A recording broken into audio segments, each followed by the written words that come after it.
Welcome back to another episode of Spilling Tequila. I'm your host, Ariana Cantor, and we're making another episode. I'm wearing a girl fit, gray shirt, gray pants, gray socks. So that hopefully means it's going to be a great episode because I love a girl fit. A girl fit is a gray outfit, and I think it's so much more than that. It's honestly a really big fashion statement to me, but it's subtle, but it's great, but it's a girl outfit. Great outfit, gray outfit, same thing. Well, now that I've destroyed your brain cells, let's kill some more. Why not? You've put enough hard work and dedication into your thoughts. Let's take the edge off. What have I done fun in this past week? Well, I did finally do something fun. I did mushrooms and took an edible with my friend last weekend. And I thought I was in a video game. And sometimes when I'm out in public and if I do shrooms or take an edible, I get overly anxious and I'm like, wait, I need to go back in my little bubble. I don't know what was in the air. I was like, I'm in a video game. Let's fucking go. Vroom, vroom, vroom. Woo, hoo. Talk to this person, that person. It was so fun. Except for the fact that I quite literally have to let everyone know that I'm on mushrooms because I want to keep it so real when I talk to people. So I don't want them to think I'm hiding something from them. So I'm on shrooms. Just, hey, what's up? Hi, my name's Ariana. I'm also on shrooms. Just in case I say weird shit. Not that I say weird shit all the time, but listen, if I'm on shrooms, the world has got to know I'm on shrooms. Also, the weather has been in the 50s this past week. I'm assuming it's due to global warming.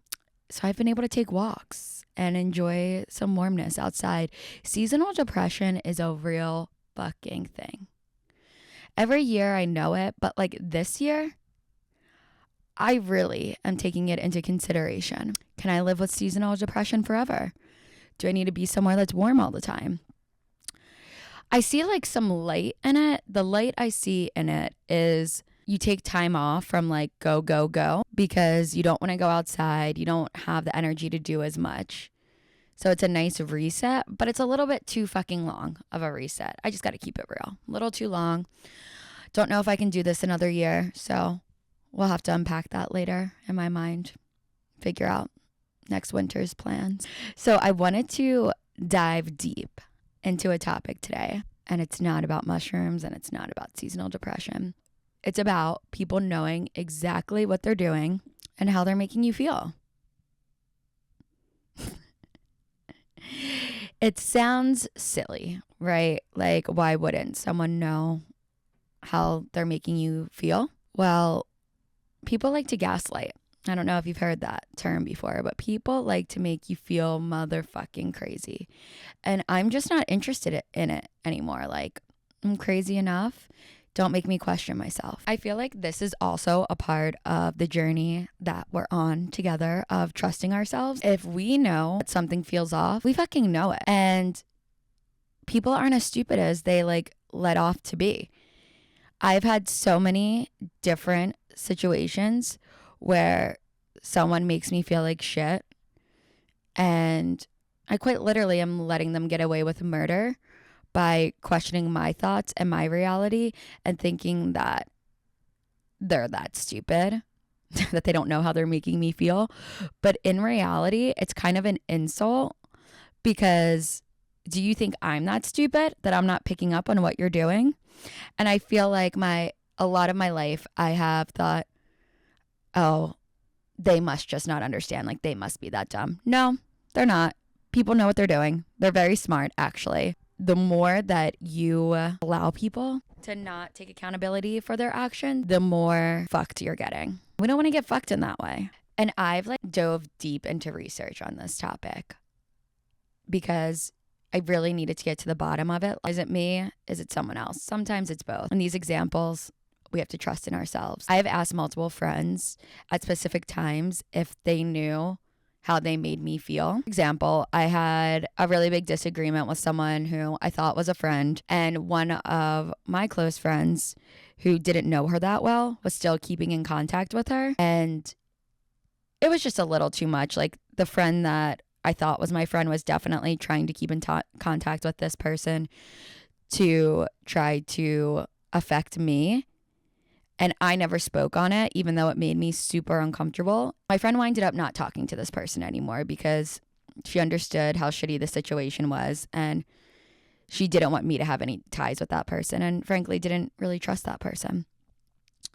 And I had asked her after the fact if she knew in the moment how uncomfortable it was making me. And she told me 100% she knew what she was doing and took full accountability for it. And this wasn't like a fight. This was just like us conversing. And that meant so much to me. And I thought back to times where maybe I was a little bit weaker version of myself.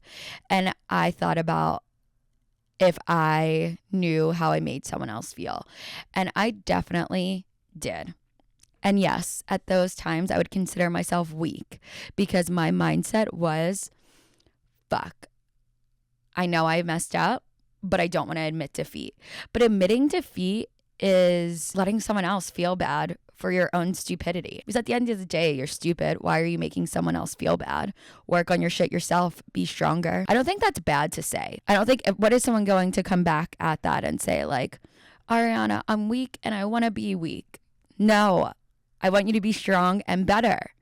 And if I can fucking get canceled online for telling people not to be weak, I'll take it. And it's not as if I am this strong girl that overcomes I mean, I guess kind of I am the strong girl that overcomes everything in life. But it's not motherfucking easy. I have been the weakest bitch in the world.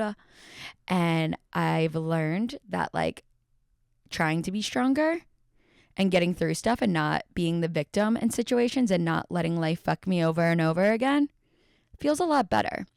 So that's why I don't want you to be weak. When I put it that way, it sounds nice, right?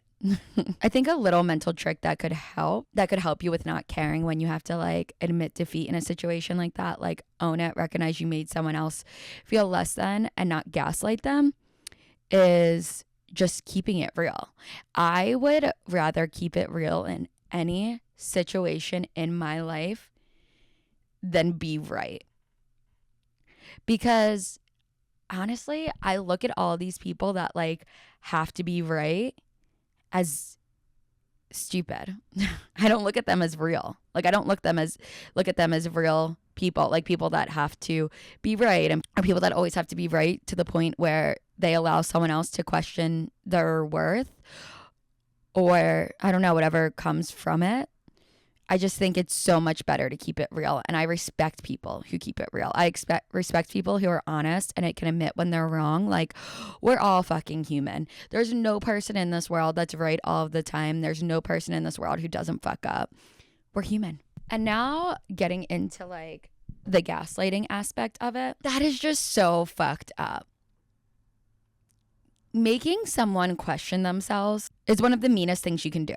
It's such a fucking low blow. No one deserves it. No one deserves to be gaslit, and what you're gaining from it is nothing. You are putting yourself 10 steps behind every time you do that, and you have to fucking live with yourself. You have to live with every single choice you make, and I promise you, you're not going to feel good.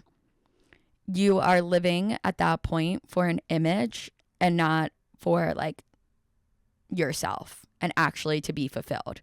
So do you want to spend the rest of your life living for an image of yourself, or do you want to fucking feel good and live life and go through like the good and bad things that we have to go through in life? Do not gaslight people. And if you do, go fuck yourself. And the people that have been gaslit, let's put an end to it with this simple thought of people know exactly how they make you feel. And now let's dive a little deeper into it. The people that make you feel bad.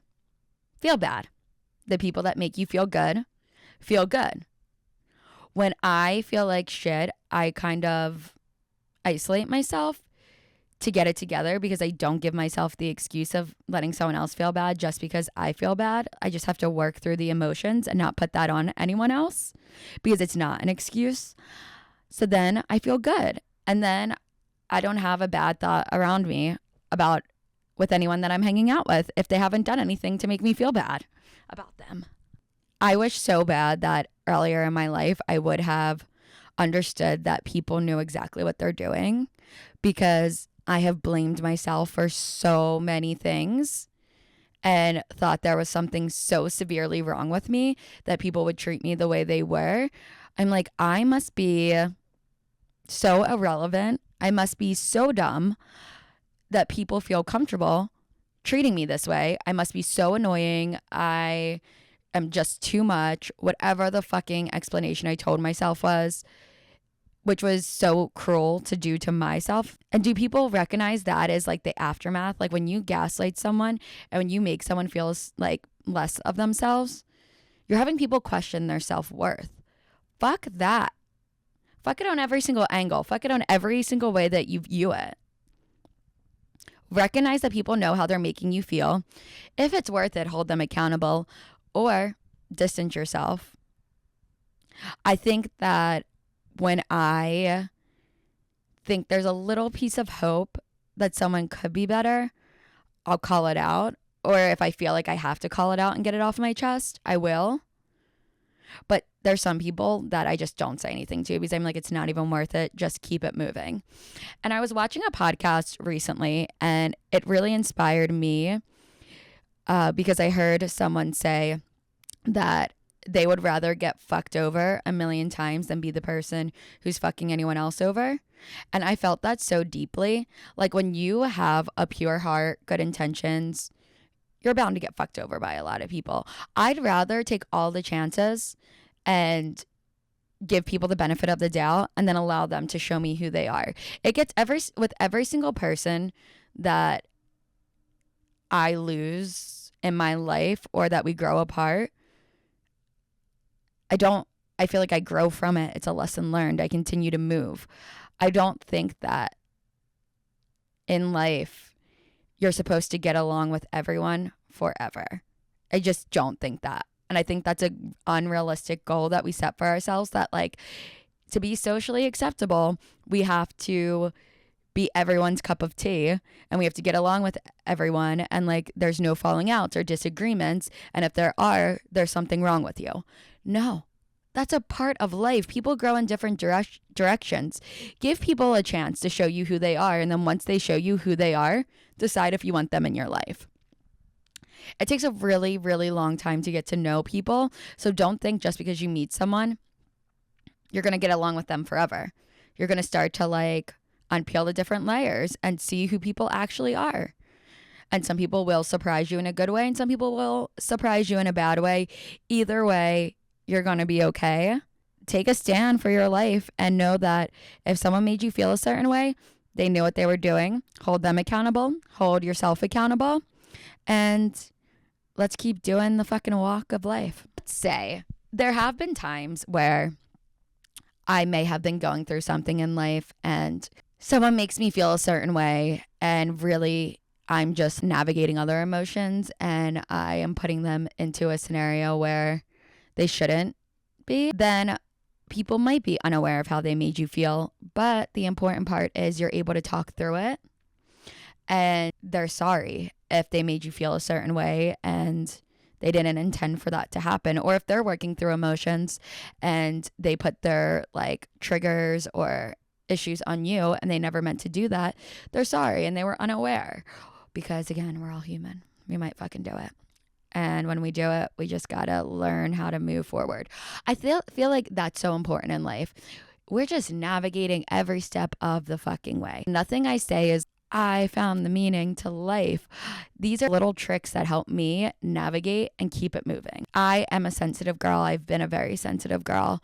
So I need all the fucking tips and tricks to survive and make life beautiful. So I guess like one of the biggest takeaways is people know exactly what they're doing and how they make you feel. Do not put yourself in a situation to be gaslit. And if you are, stand up for yourself. And if people walk away, people walk away. At the end of the day, I think it's just so important knowing that like you had your own back. Damn, I didn't let anyone fuck with me. I had my own back. That's so important. That's something to be so proud of yourself for. And it's something that's comforting, knowing that you're going to be good, you have you, and you're not going to be gaslit. Yeah. Okay, I also wanted to talk about something else today. I wanted to talk about canceled culture because I see it all the fucking time. Every single day, it's a new opportunity for someone in the limelight to be canceled. And people almost enjoy canceling someone more than praising someone because it's like more juicy, which I get to an extent. But at the same time, it's like the habits that like we've created in society and what we want to brainwash people with. But regardless, I think canceled culture is a tad bit disturbing and disgusting. Okay. Kanye West, I think he deserves to be canceled. You don't put a swastika on a t-shirt and think that that's okay. On the other hand, Avery Woods, who has a podcast, I'm not sure if people know who she is.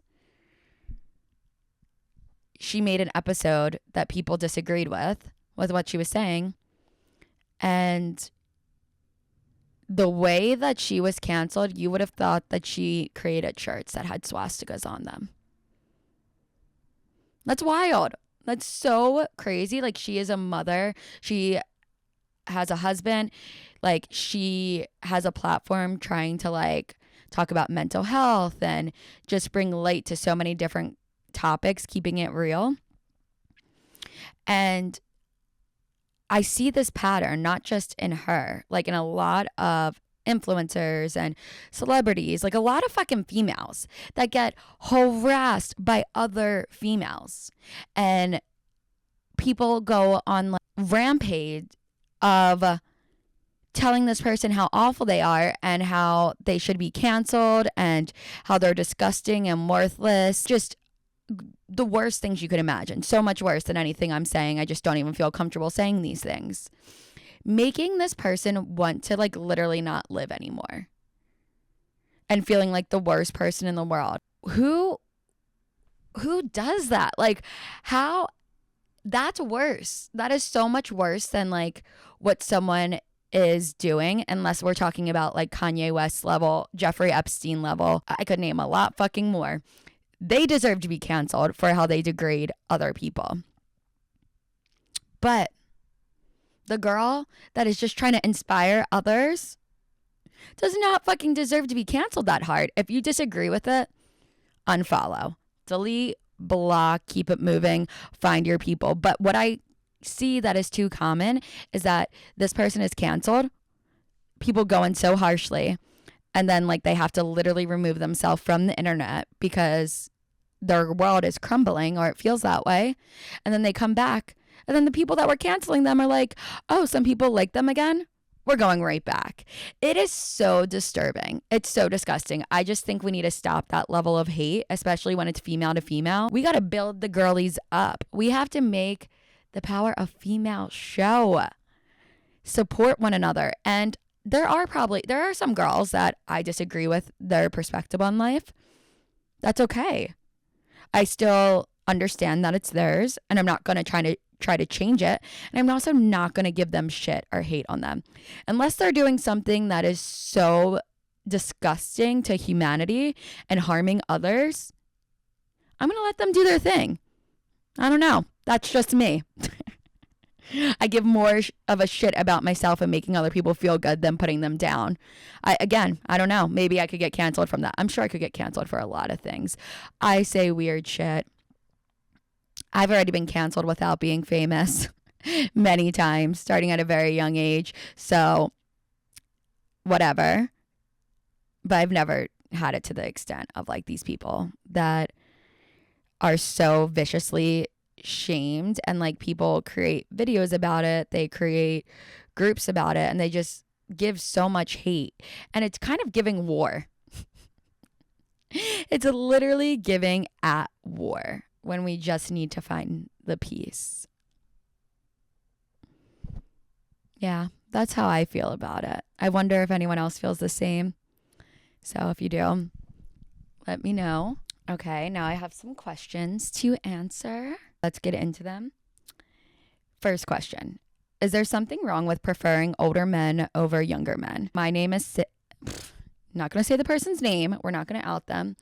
Ever since I was a teenager, I've had a liking for older men, and I often receive criticism for it. While I would like to find love or date someone, I find myself drawn to older men because they tend to treat women better than younger guys. I'm hesitant to express my feelings openly because I fear I won't be accepted once I do. That's a great question. I think that there's nothing wrong with it. I have dated older men and I've dated men my age. I've dated a pretty large range in ages of men. And I know I felt a similar way when I was younger, and I thought that I was going to be judged. And then I kind of felt like, fuck it, whatever. I don't care. I'll be judged. And I did get judgment from it. But it doesn't matter because it's your life. And like, you're not supposed to fit into a social standard to be accepted.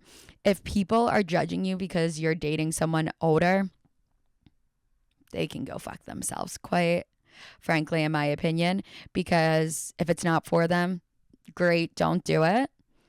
If it's something you feel like you're interested in doing, do it. You have one life. Live it however you want. And to be honest, the thing I've learned about older guys around my age, younger guys, whatever it is that it truly depends on the person. Like, there's no cure to dating. There's no cure like, oh, I'm going to date an older guy. He's going to treat me better. It really depends on the person and the man. I have done research to realize age is just a number. So date whoever you want. The limit doesn't exist. What do I find hard after a toxic friendship ending, and what do I want it to be easier? That's a great question. After a toxic friendship ends, it's difficult in a few ways. I would say one way it's difficult is you question how you let that happen. You question how you really allowed put yourself in a situation and didn't recognize that this was so toxic for a period of time. Another way that it's difficult is you see the good in the person. You always see the good in the person, otherwise you wouldn't have put up with the situation for so long. Seeing the good in someone when they're being bad is a recipe for disaster. Like, you know, there's that good side, but guess what? They're not showing it to you, so it's not really there. But I think sometimes you just got to take the loss and take it as a lesson learned. I've actually had a friendship that that I plan on talking about on here in another episode, where we were best friends and we didn't talk for 4 years, and we grew in different directions, and we actually were able to come back together. So I think let things be, accept where you're at when things happen, and you never know what life has in store for you, which is exciting. Okay. Should I break up with my boyfriend? Unsure if I should break up with my boyfriend. He loves me very much and I love him, but I don't know if it's enough. He doesn't seem to have any life outside of me, and he has a non-violent drinking problem. Also, I often think about other people, options, etc. I have for quite a while too. Now I'm a really anxious person, so initially I chalked it up to that. We do have some deeper issues. He is fully financially dependent on me and has been for a while. We've been together for over a year, and on the surface, everything is great. We live together, have a pet. He's a good communicator. He loves me very much, and I love him too. Recently, though, I can't shake this nagging feeling that I should break up with him. I think that's so normal. I think it feels horrible, and you feel like a bad person because there's not like a reason, like someone cheated or someone was violent or someone's being toxic. So why would you leave them? But your feelings are valid.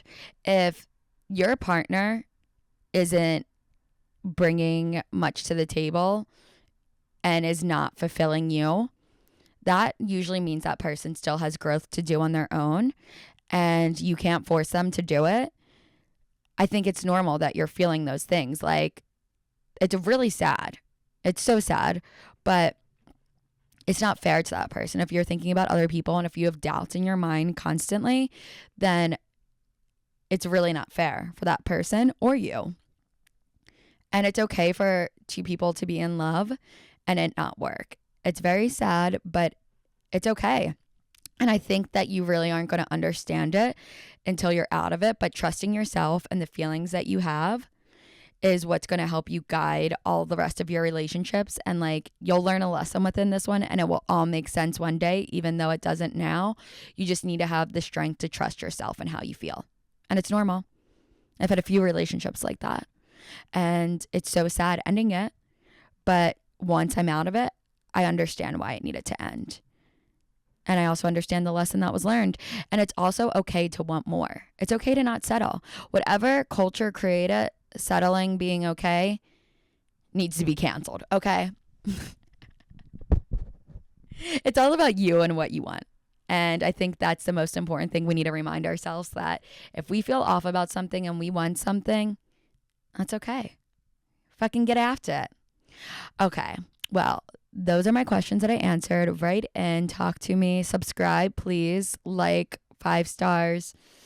I had a few people give me some low stars, and I feel like they were people that probably didn't even listen to my podcast and probably aren't my friends. So it's okay. My ego can handle it. This weekend, I am going to live it up a little bit. I'm going to try to vlog it. It's my friend's birthday, and I think I'm going to bring her on the podcast for it. So stay motherfucking tuned. Same time, same place next week. I love you. Hopefully you love me and my episodes and what I have to say. Mwah.